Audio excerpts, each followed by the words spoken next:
Eu vou falar de um assunto que é um assunto do nosso dia a dia, que é da separação e do divórcio. Quem trabalha com direito de família efetivamente sabe que é o nosso dia a dia, separações e divórcios. Por quê? O direito e o direito de família, ele não trata em especial de relações que dão certo. Nós, advogados, tratamos das relações que não dão certo. Nós, advogados, tratamos das mazelas familiares, né? E tratando das mazelas familiares e procurando, muitas vezes, realizar uma composição, procurando, na maior parte das vezes, com todo o nosso esforço, com todo o nosso empenho, por ser, inclusive, um dever ético, propiciar a reconciliação de um casal, dificílimo. Nos meus 33 anos de advocacia, eu posso dizer que eu conto nos dedos das mãos quantos, e não chego a 10, quantos casais consegui reconciliar, né? É uma grande satisfação a reconciliação. Perdemos no bolso, mas ganhamos na alma, ganhamos no coração, né? Quando reconciliamos um casal. Mas é muito difícil. Nós sabemos que, via de regra, quando as pessoas chegam a nós, a um escritório de advocacia, para se separarem ou se divorciarem, já está rompido o elo, né? Se não está rompido o elo no coração, está rompido o elo, né, na concretude, né, daquele casamento que já se desfez, já se esboroou.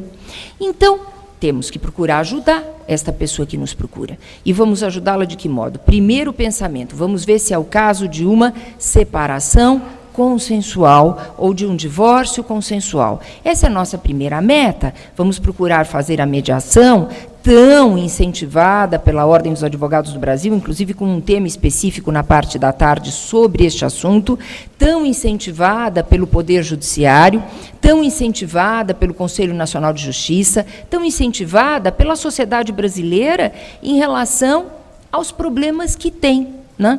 Porque, realmente, uma separação consensual ou um divórcio consensual é muito melhor do que um litígio. Só que nem sempre isto é possível. Nem sempre é possível conciliar, nem sempre é possível fazer com que a dissolução de um casamento, seja na sociedade conjugal pela separação, seja no vínculo conjugal pelo divórcio, se faça. Nem sempre é possível por duas razões. Uma das razões é que não se consegue o consenso, não se consegue o acordo nas cláusulas básicas de uma separação e de um divórcio. Por vezes não se consegue o acordo nem mesmo na separação ou no divórcio em si. Um quer a dissolução do casamento e outro não quer a dissolução do casamento. Por vezes não se consegue, por quê? Porque não chegam a uma concordância sobre cláusulas como pensão alimentícia vai ser paga ou não de um para o outro, pensão para os filhos, né? Qual vai ser o valor da pensão, patrimônio, né? Embora não, obrigatoriamente não deva ser partilhado numa separação e no divórcio, nós, advogados, sabemos quão importante é já resolver tudo, inclusive a questão patrimonial, inclusive fazer o acordo de partilha, né? Já a guarda de filhos, hoje em dia também, o que antes era mais ou menos pacífico, a guarda ficaria com a mãe. Hoje os pais querem exercer a guarda, e querem exercer a guarda compartilhada. E as mães muitas vezes não concordam com a guarda compartilhada, muitas vezes não concordam, inclusive, por razões ponderadas, por outras vezes porque acham que não estarão exercendo efetivamente o papel de mãe. Enfim, tudo isto dificulta uma composição. E, por mais boa vontade que tenhamos, por mais conhecimento que todos nós tenhamos a respeito da questão em si e do direito de família, temos dificuldade e não conseguimos fazer a composição. E aí surge o litígio, né? E é no litígio que essas questões da separação e do divórcio ganham corpo para nós, advogados. Corpo no sentido de importância, de conhecimento do conteúdo, de conhecimento do direito de família, para que possamos efetivamente proteger os interesses dos nossos clientes. Então, nós vamos falar especialmente da separação e do divórcio litigiosos, porque é aí que reside o interesse maior da nossa conversa, do nosso diálogo. Pois bem, eu vou pedir, portanto, que coloquem na tela, né, o nosso PowerPoint. Estou encantada, porque acho que de uma das únicas vezes que eu vou olhar a tela ali, né, do PowerPoint. Olha ali, que beleza. Normalmente a gente tem que ficar assim, né, professor Nelson? Né, e o pescoço dói, saio com a minha hérnia absolutamente prejudicada, mas olha ali, que bonito, né? Então, nós temos aí, né, por favor, o primeiro slide, um livro que eu vou depois sortear, né? A Legale fez a oferta de um livro, né, que nós vamos sortear aqui, que é exatamente sobre o tema divórcio e separação, após a emenda constitucional 66 de 2010. Fazendo a propaganda, porque não é publicidade, não é, doutor Nelson? Já que realmente nós, como autores, não ganhamos, né, para viver por meio de livros, né, nós escrevemos porque gostamos de escrever, né? Mas, portanto, a propaganda institucional, né, se me permitir, professor, eu a faço, né? Está aí à disposição de todos na saída do evento. E, próximo slide, por favor. Então, é exatamente o que o professor Nelson havia comentado, né? Nós temos espécies dissolutórias do casamento, ou ainda temos, é uma grande interrogação, a separação que dissolve a sociedade conjugal permanece no nosso ordenamento jurídico após a emenda constitucional 66 de 2010, conhecida emenda do divórcio, ou não? E o divórcio que dissolve o vínculo conjugal, com certeza, permanece. E, por favor, um próximo slide. Antes de adentrarmos nesta questão da permanência ou não da separação, nós temos que lembrar que o divórcio ingressou na Constituição Federal por meio da emenda constitucional número 9 de 1977, porque antes, na Constituição de 69, antes daquela emenda, no meio ali da tela, antes da emenda constitucional 9 de 77, o casamento era indissolúvel. Foi por isso que o divórcio entrou na Constituição. Então, de uma indissolubilidade, nós passamos a uma dissolubilidade. E essa é a razão do divórcio ser mencionado na nossa Constituição Federal. A Constituição Federal, portanto, não regulamenta o divórcio, não regulamenta a separação, nunca o fez. O divórcio está na Constituição simplesmente por isso. De uma indissolubilidade passamos para uma dissolubilidade pela emenda constitucional número 9 de 77, mas passamos com requisitos temporais. Lá nos idos de 77, para que se obtivesse um divórcio, era necessário que houvesse prévia separação judicial por mais de 3 anos e assim se obtinha o divórcio. Com a Constituição de 1988, no seu artigo 226, parágrafo 6º, o casamento continuou a poder ser dissolvido pelo divórcio, mas sempre pelo divórcio-conversão, conversão da separação judicial por mais de 1 ano, ou da separação de fato por 2 anos. Aí já há um progresso, já há uma evolução, né? Já passamos a ter o divórcio conversivo pela separação de fato, e não só pela separação judicial, com a diminuição do prazo, ainda de 3 para 1 ano. E a emenda constitucional 66 de 2010, ali na última linha, passou, portanto, a suprimir estes prazos de separação de fato por 2 anos e de separação judicial por 1 ano, com a possibilidade do divórcio direto, do divórcio sem requisitos temporais. Pois bem, mais um slide, por favor. Ali está a redação anterior, maior, né, do artigo 226, parágrafo 6º da Constituição, e a redação após emenda para que façam uma comparação mais facilitada. E houve, portanto, evidentemente, a dispensa dos requisitos temporais. Disto não há a menor dúvida, o divórcio foi facilitado, que bom, que bom. Efetivamente, as pessoas não precisam obrigatoriamente passar por uma separação para chegarem a um divórcio, né? Isso foi um grande mérito da emenda constitucional, né? E, aliás, é o que consta expressamente da ementa, Vejam a ementa da emenda no site do Congresso Nacional. Vão ver que o senador Demóstenes Torres, que foi o relator da emenda constitucional 66 de 2010, ele diz isso na ementa claramente, ele ou, evidentemente, quem produziu a ementa, esse resumo da ementa. Só que, na justificativa, infelizmente, o senador Demóstenes Torres faz confusão entre os institutos, confunde separação de fato com separação judicial. Confunde uma situação, portanto, que é de mera separação de fato, com separação judicial. Chega a confundir separação com divórcio. E aí é que peca esta justificativa. De modo que esta justificativa da emenda constitucional 66 de 2010 de nada serve. Como diz o professor Youssef Said Carrali, na sua obra Divórcio e Separação, agora do ano de 2011, salvo equívoco, e ele mesmo que atualizou, o próprio professor Youssef fez questão de atualizar o seu clássico, a Bíblia, Divórcio e Separação, nossa Bíblia de Direito de Família, né? E Bíblia como livro de cabeceira, né? E não aquele que fica ali só para usar no domingo, né? Na missa. Então, nós temos, portanto, diante desta justificativa, uma imprestabilidade da justificativa. O que é confuso, o que é contraditório, o que é conflitante, de uma sentença até uma justificativa de uma emenda constitucional é imprestável. Portanto, nada se pode considerar a respeito desta justificativa, que, sem a devida reflexão, além do conflito, além destas confusões que são feitas, né, e por isso perde a razão, nesta justificativa ainda é falado que a separação teria sido extirpada do nosso ordenamento jurídico. Diz o professor Youssef, diz bem, que isto de nada vale. Essa mens legislatoris perdeu o interesse no nosso direito por uma razão muito simples, porque, infelizmente, há legisladores que não sabem o que escrevem. Ou nem sabem, muitas vezes, o que estão escrevendo. Pior ainda. É o caso, infelizmente, do relator da emenda constitucional 66 de 2010, comprovadamente. Leiam a justificativa.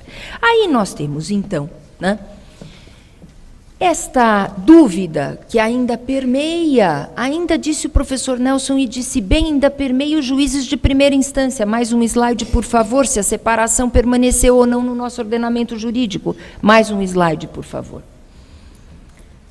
Então, já disse e repito. A Constituição Federal não é norma materialmente constitucional. Portanto, não é a Constituição que trata do divórcio, não é a Constituição que regulamenta o divórcio e, portanto, a Constituição não eliminou a separação por isto. Qual é a legislação que regulamenta a separação e o divórcio? É o Código Civil atualmente, como era antes a Lei 6.515 de 1977. Então, o divórcio continua, por este motivo, regulamentado no Código Civil. A norma constitucional não é materialmente constitucional, ela é, no caso, só formalmente constitucional. Entrou ali em razão do princípio da indissolubilidade para a dissolubilidade. Aí, mais um slide, por favor. Um argumento histórico, e é Pontes de Miranda quem me trouxe esse argumento, né? Pontes de Miranda, inesquecível Pontes de Miranda, tanto em matéria de processo civil como em matéria de direito civil. E diz ele o seguinte, de matéria constitucional, por óbvio, diz ele o seguinte, a Constituição de 34 tratava do desquite. As Constituições de 37, de 46 e de 67 silenciaram sobre o desquite, que era a antiga denominação da separação judicial. Isso quer dizer, portanto, que teria deixado de existir o desquite? Claro que não. O desquite permaneceu, não é porque a Constituição Federal silencia sobre um determinado instituto que esse instituto deixa de existir. Mais um slide, por favor. Se considerado que a emenda constitucional 66 de 2010 tivesse eliminado a separação judicial, teria eliminado também a separação de fato, claro. Pois se falava na separação judicial por 1 ano e na separação de fato por 2 anos, se eliminada a separação judicial por esse silêncio, isso quer dizer que a separação de fato também estaria eliminada, o que seria um absurdo, quer dizer que as pessoas não poderiam mais se separar, seria exatamente o contrário do que pretende a emenda constitucional, que é facilitar a dissolução quando as pessoas não querem mais viver juntas. Mais um, por favor. Volte um pouquinho, só um minuto. Este novo PL novo, meio velho, né, já, o processo legislativo é longo sempre, mas está correndo um pouquinho demais esse projeto de lei de novo Código de Processo Civil, que é o projeto de lei 8.046 de 2010, na última linha ali do slide. Está correndo demais. E as pessoas estão sem a devida reflexão. E, professor Nelson, se me permitir, mesmo que eu perca meu tempo aqui em relação à separação, perca, eu digo, não tenha mais o tempo necessário para tratar de tudo, eu quero dizer o seguinte, todos nós precisamos prestar muita atenção em projetos de lei. E somos nós, advogados, que podemos influenciar o poder legislativo. Quem vai influenciar o poder legislativo é o médico. Tem influenciado mais do que nós.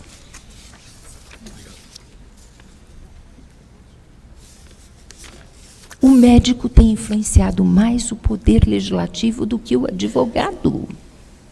E somos nós que sabemos fazer leis, somos nós que, se não sabemos fazer leis, sabemos comentar, criticar, tanto que depois que a lei é aprovada, quem é que vai interpretar as leis? Somos nós. Né? Muito antes dos juízes. Muito antes dos juízes. Porque o primeiro intérprete da lei somos nós, que peticionamos. E depois os juízes abeberam tudo aquilo que nós escrevemos, esta é a realidade, e aceitam ou não. E complementam, muitas vezes, sem dúvida. Né?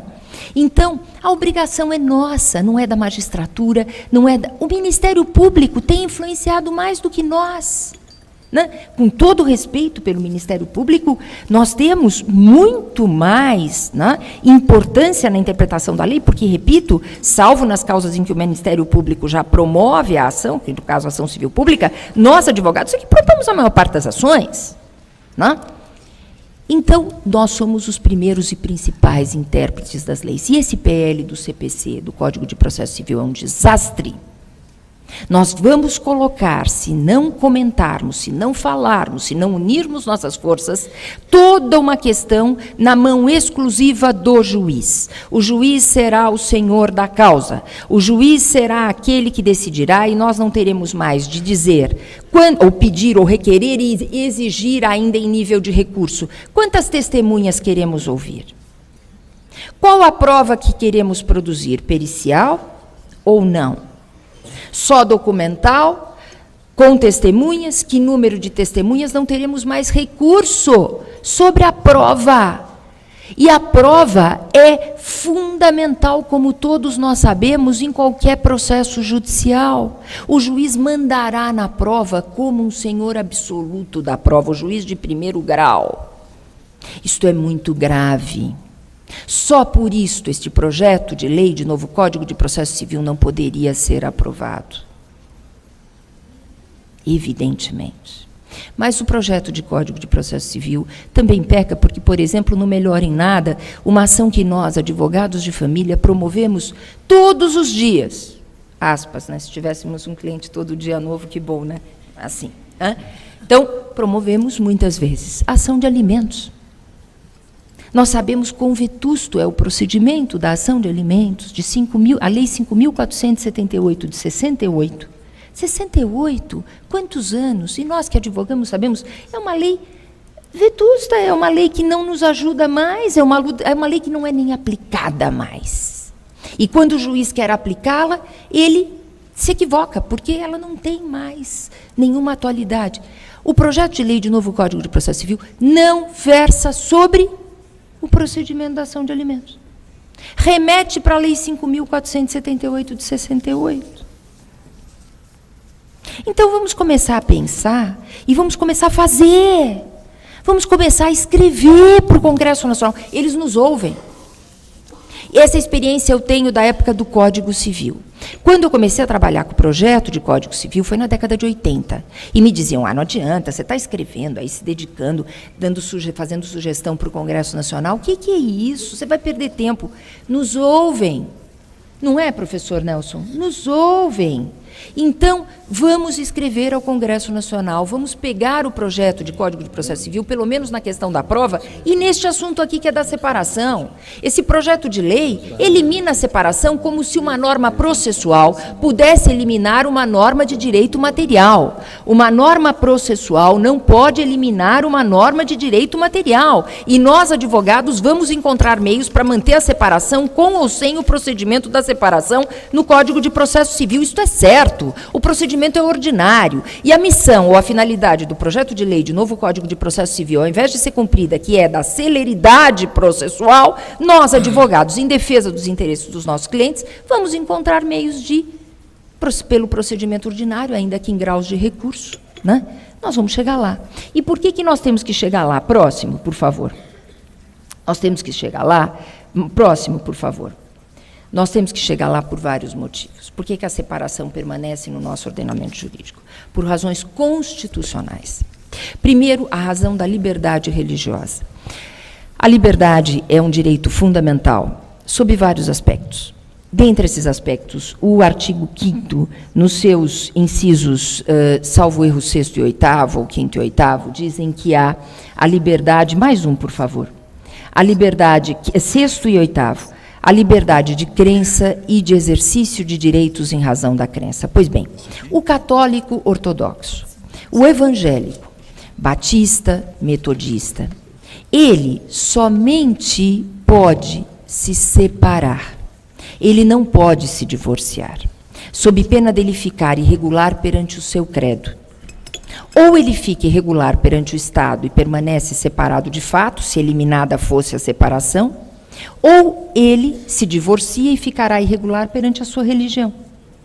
Os católicos, os metodistas, os batistas, dos que eu já examinei, casos na prática, inclusive na minha vida advocatícia real, né? E estudando o quê? As regras do direito canônico, as regras da Igreja Batista, as regras da Igreja Metodista.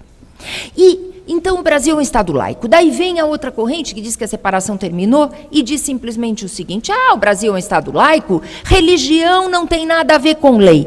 Mas é a própria Constituição que diz que deve ser respeitado o direito de crença e de exercício de direitos em razão da crença. Portanto, o exercício do direito à regularização do Estado civil pela separação é um direito fundamental que deve ser protegido pela Constituição, como é protegido, por exemplo, na França, em Portugal. São países que mantêm a separação. Por que será? Será que eles são atrasados? Eles começaram a estudar e a legislar sobre direito de família muito bem, muito antes do que nós. É o berço do direito, a França. Portugal também é o segundo berço do direito europeu. A Alemanha veio depois. Essa é a realidade.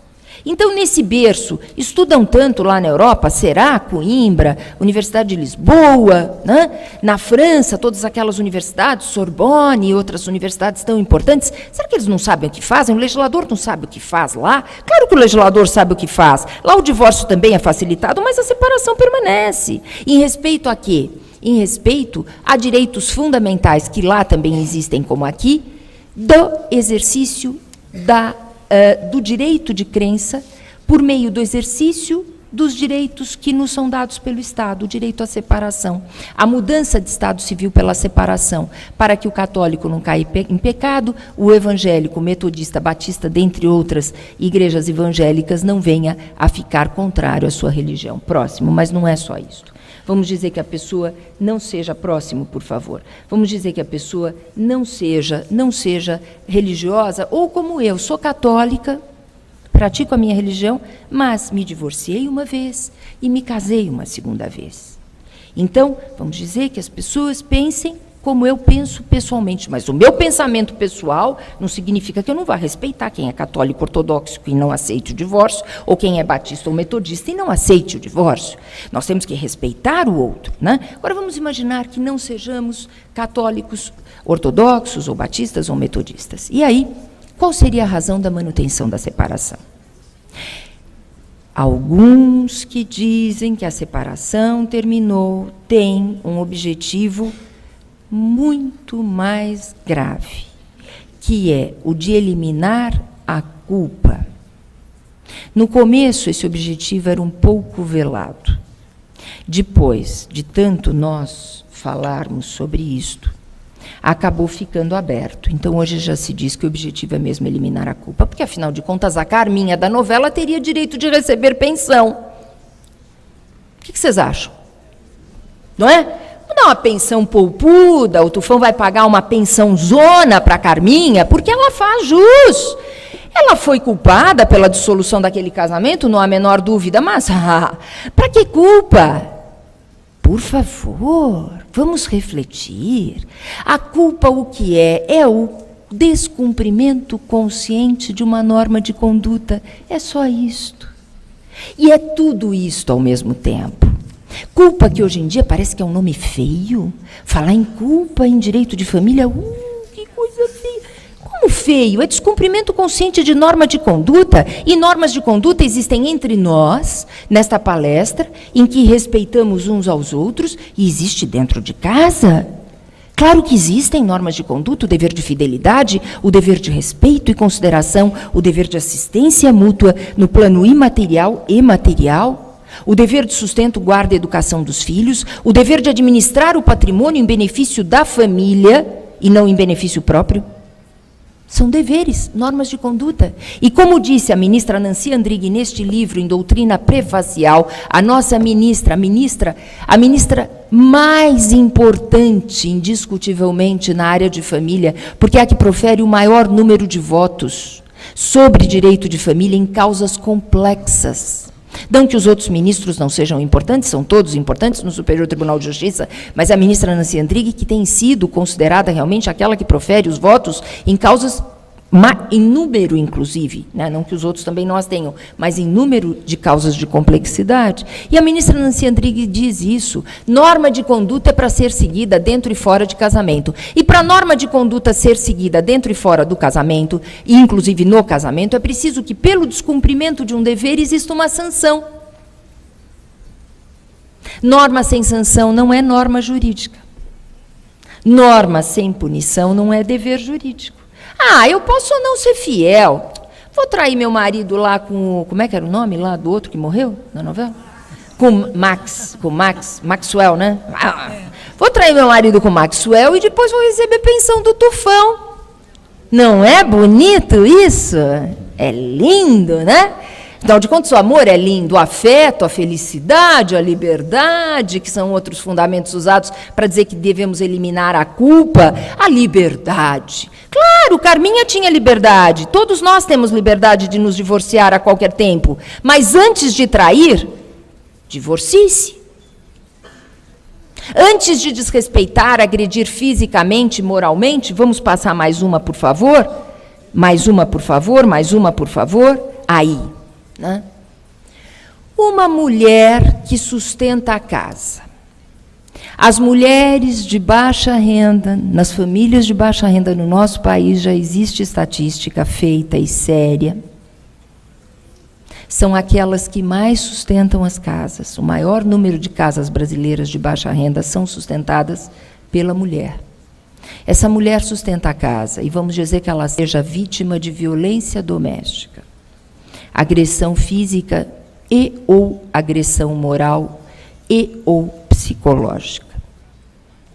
Se não for a culpa, se não for a consequência sancionatória do grave descumprimento do dever de respeitar o cônjuge, aquele agressor fará jus à pensão alimentícia, a 33%, quiçá, daquele salário mínimo que esta mulher de classe menos favorecida recebe. Por favor.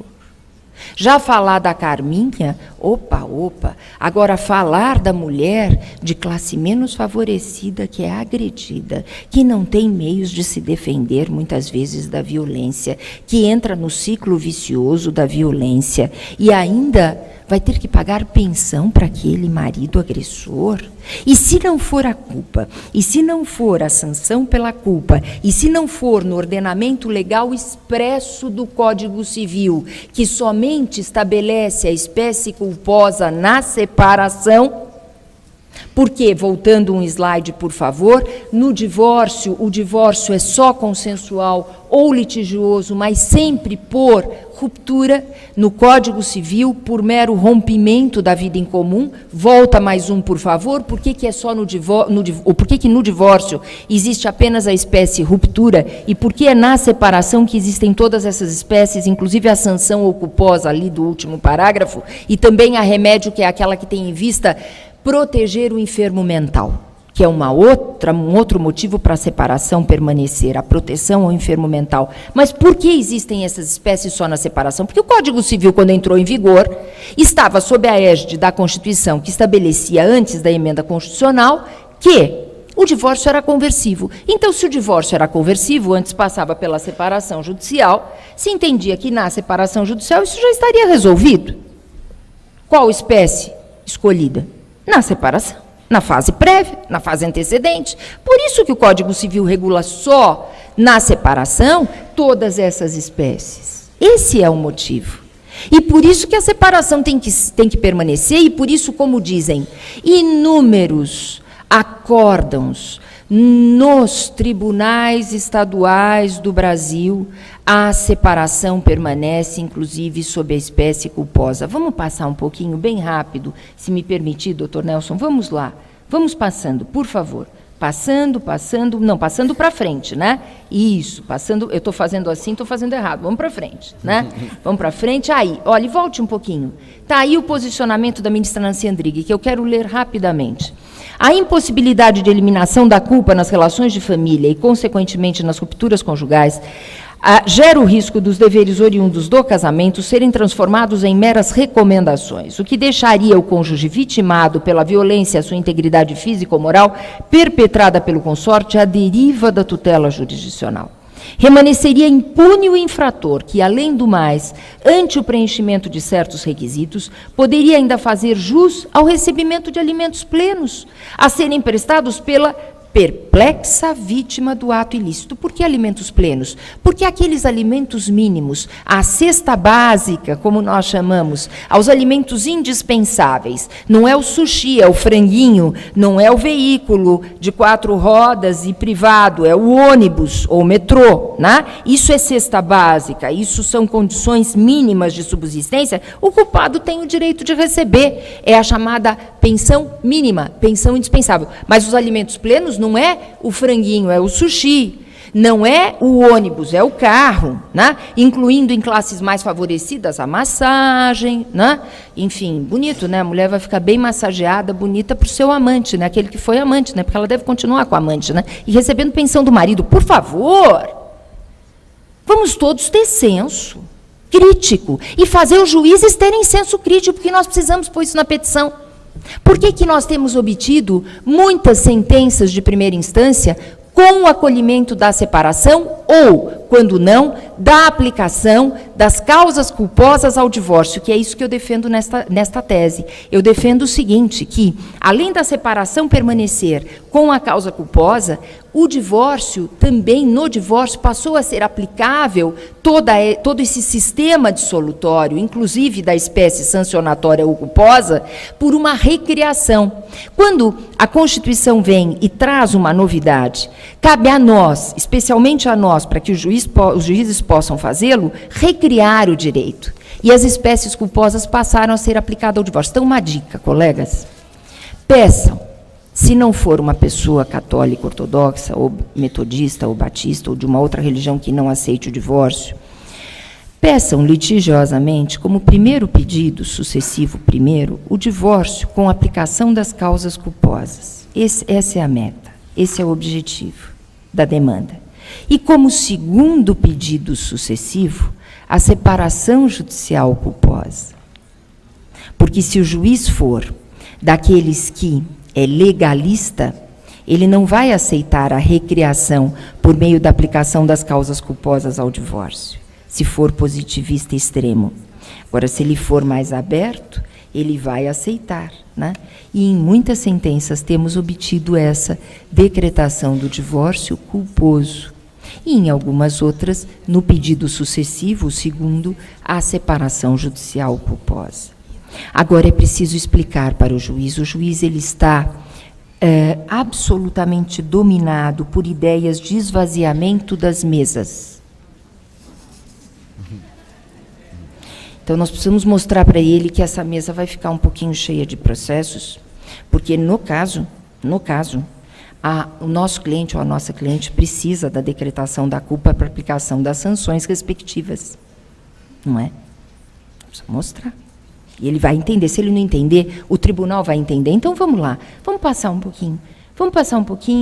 Esses são os fundamentos constitucionais, que estão todos aqui também no livro, que são muitos outros. Artigo 226, parágrafo 6º, que diz, no seu caput, o Estado deve proteger de maneira especial a família. É a família ou também os membros da família? Claro que os membros da família que também merecem proteção especial. E aquela mulher que sustenta a casa, que dá um duro danado para ganhar o seu salário mínimo, ainda vai ter que pagar 33% dos seus rendimentos para o agressor?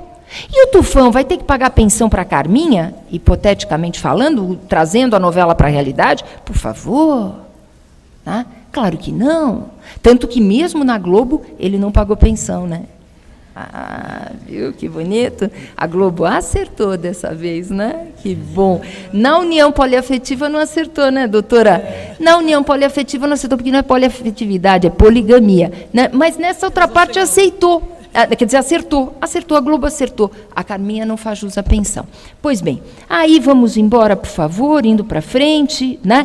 Sim, né? Voltando um pouquinho, o Colégio Notarial do Brasil, logo após a emenda constitucional, já deu a sua posição, dizendo que a separação permanecia. Além do Colégio Notarial, será que está no anterior ou no posterior, o CNJ? Vai para frente, por favor. O CNJ, quando modificou a resolução número 35 de 2007, por meio da resolução número 120 de 2010, disse expressamente num pedido do IBDFAN, que dizia o pedido: vamos eliminar desta resolução que regula a separação e o divórcio extrajudiciais, aqueles consensuais feitos por escritura pública, vamos eliminar a separação, porque a emenda constitucional eliminou a separação, esse era o pedido do IBDFAN.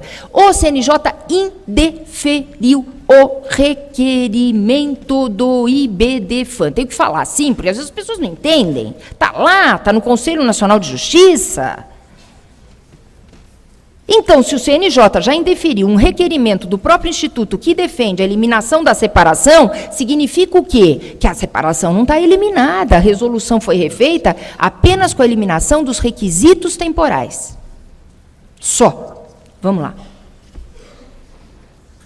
Está aí o pedido, o julgamento, a doutrina, né? Vamos lá. Ministra Fátima Nancy Andrighi, nesta doutrina prefacial, professor Youssef Said Carrali, Luiz Felipe Brasil Santos, que é do Rio Grande do Sul, João Batista Vilela, que é de Minas, Mário Luiz Delgado, que é paraibano, Regina Beatriz Tavares da Silva, professora doutora Cátia Boulos, professor Nelson, né, que também defendem a manutenção da separação, né? Que eu saiba, não sei o doutor aqui e o doutor ali, porque não se manifestaram ainda, né? São poucos? Não. São muitos e, exceto eu, fortes. Enunciados. Enunciados do Conselho da Justiça Federal. Isso é muito importante, olharmos sempre os enunciados. Esse Conselho da Justiça Federal, todos os anos, faz um evento de que participa um público como este que está aqui, que depois de temas tratados em pequenas comissões de 30, mais ou menos, ou 40 profissionais, é discutido por um conselho, composto por advogados, magistrados, promotores, procuradores, professores, né?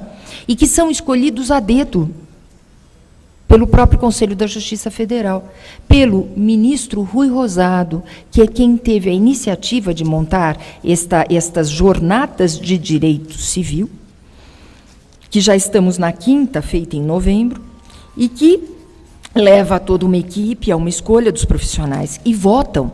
Isto foi votado por mais de 500 membros da 5ª Jornada de Direito Civil. A separação permanece, tanto judicial como extrajudicial, segundo o enunciado número 514, e, segundo os enunciados número 515 e número 517, foram eliminados somente os prazos de separação para obtenção do divórcio ou os prazos de o prazo de 1 ano que havia antes para obtenção da separação consensual. Está lá, é só ler os enunciados. Vamos embora, por favor. Jurisprudência. Dr. Nelson falou muito bem, os juízes de primeira instância têm manifestado, sim, resistência ao prosseguimento de uma ação de separação judicial litigiosa culposa. Mas vamos ver a segunda instância e vamos ver a quarta instância. O Supremo Tribunal Federal, relator ministro Joaquim Barbosa. Este ministro julgou um processo de competência de foro em separação.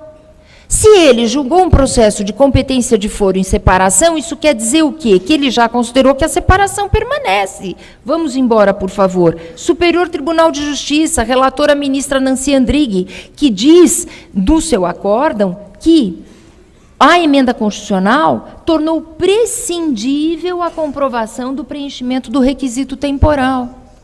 Isto por quê? Porque se discutiu no começo também, quando a emenda constitucional veio a lume, se haveria sua autoaplicabilidade ou não. Isto já passou, não é, doutor Nelson, não é, doutora Kátia? A emenda constitucional foi considerada como autoaplicável, né? E por isso esse acórdão foi proferido lá, porque se discutia sobre a autoaplicabilidade ou não. Mas a ministra colocou a coisa de maneira clara. Só se prescinde da comprovação do preenchimento do requisito temporal, ponto. Vamos embora. Agora, tratando especificamente do tema, Tribunal de Justiça de São Paulo, um grande desembargador, que é o doutor Enio Zuliani, considerando que no divórcio litigioso pode haver a decretação da culpa. Vamos passando, por favor. Desembargador Mônaco da Silva, outro grande magistrado, que há tanto, voltando um pouquinho, o divórcio judicial litigioso como a separação judicial litigiosa, culposos também, como uma das espécies, não a única, uma das espécies, quando há necessidade de se buscar a proteção daquele que foi vitimado como tufão ou daquela mulher que, de baixa camada populacional, ganha um salário mínimo e ainda vai ter que dividir isso daqui com o agressor, quase dividir. Vamos lá, por favor. Mais um acórdão, desembargador Otávio Helene, dizendo que se cumula o pedido de reparação com o pedido de separação judicial culposa, mesmo após a emenda constitucional 66. Vamos lá. Desembargador Roberto Solimene, outro grande desembargador do nosso tribunal, professor, faz congressos e dá aulas na Alemanha, é culto, professor na ESA, professor na GV, professor, enfim, como os outros. Doutor Enio também é professor na GV, professor na ESA, também dá aulas. O desembargador Mônaco da Silva também leciona. Pessoas que estudam, magistrados que estudam, que dizem, como o desembargador Roberto Solimene, que a separação pode até ser rara, porque existe o divórcio culposo. Mas ainda permanece para quem a quiser. É o que ele diz ali, e inclusive faz a gentileza de me citar neste acórdão. Próximo, por favor. Tribunal de Justiça de São Paulo, relator desembargador Silvério Ribeiro, que, como desembargador Otávio Helene, grandes magistrados, hoje aposentados, mas os acórdãos ficam. Né? O Silvério e o Otávio Helene estão aposentados, mas recentemente aposentados, mas seus acórdãos ficam. Desembargador Silvério Ribeiro, consideradíssimo no Tribunal de Justiça e sempre será, diz que a emenda constitucional apenas esvaziou do conceito de divórcio os requisitos prévios da dissolução, sem que desapareça do cenário jurídico o Instituto da Separação Judicial. E da extrajudicial também, claro que sim. Os tabeliões de notas estão prontos para lavar as escrituras de separação. Pelo menos é o que diz o Colégio Notarial do Brasil, e é o que eu percebo na prática, e o que fala esse grande órgão representativo de classe, que é o Colégio Notarial do Brasil. Se algum tabelião se recusar a lavrar uma escritura de separação, se o casal quiser fazer um acordo de separação, vão a outro tabelião, que com certeza ele vai fazer, inclusive porque o próprio Colégio Notarial do Brasil já se manifestou em São Paulo, dentre outros estados, que a separação permanece. Vamos embora, por favor. Tribunal de Justiça de Minas, é impressionante o número de acórdãos. Querem ver? 1, vamos lá. Vamos passando. 2, 3, o mesmo, próximo. 4, 5, 6, 7, 8, 9, não, 8. Em São Paulo nós mostramos um 5, mais ou menos, aqui há outros. tá? Além destes outros que estão citados. Mas vejam, Minas Gerais, né? Um estado também que importantíssimo na sua jurisprudência, que reconhece a manutenção da separação. Vamos passando. O Espírito Santo, né? Esta desembargadora, que é a vida como das mais importantes também na área de família no Espírito Santo, a separação permanece. Vamos passando, por favor. Mais de um acórdão no Espírito Santo. Santa Catarina, desembargador Joel Figueira Júnior. Culto. Conheço o desembargador pessoalmente, professor, pós-graduado, agora com pós-doutoramento na Alemanha. Não, na Itália, na Itália, né? Quer dizer, diz expressamente, separação permanece, inclusive na espécie culposa. Vamos embora. Por favor, Santa Catarina, vamos passando. Rio Grande do Sul, é impressionante. O Tribunal de Justiça do Rio Grande do Sul, o número de acórdãos que estão aqui examinados, que dizem expressamente que a separação continua e que a espécie culposa também, é impressionante. Vamos passar este primeiro, por favor. Olha o número. Olha o número de acórdãos. Cada linha daquelas é praticamente um acórdão. 1, 2, 3, 4, 5, 6, 7, 8, 9, 10, 11, 12, 20. Mais de 30 acórdãos. Vamos passar, por favor. Tribunal de Justiça de Sergipe, inclusive. Porque eu fui buscar nos tribunais em que eu consegui a jurisprudência. Mas nos outros tribunais também, certamente, existe a manutenção. E quando não existe, que se recorra.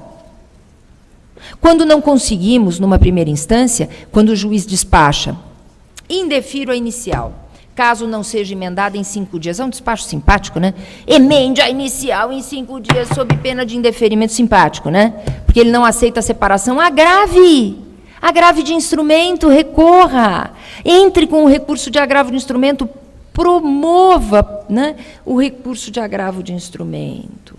Vamos conseguir do tribunal uma posição, não sucumba a uma pressão de um juiz que diz emende no prazo de 5 dias sob pena de indeferimento. Ele tem uma instância acima. E o Tribunal de Justiça, se porventura também considerar, porque um ou outro desembargador diz que a separação terminou, vá ao Superior Tribunal de Justiça, nós não precisamos ir lá, nós protocolamos aqui, e os processos vão andar, mas nós temos que fazer, nós temos que mostrar ao juiz de primeira instância a existência da separação e da separação culposa, a possibilidade da aplicação das causas culposas ao divórcio culposo, e temos que aí também recorrer quando o juiz não quiser ler, porque quer a mesa vazia. Nosso livro, né, para terminar, eu não sei, doutor Nelson, quanto que eu me excedi, mas acho que eu fiquei na faixa dos 50 minutos, né? E agradeço muito essa atenção, muito essa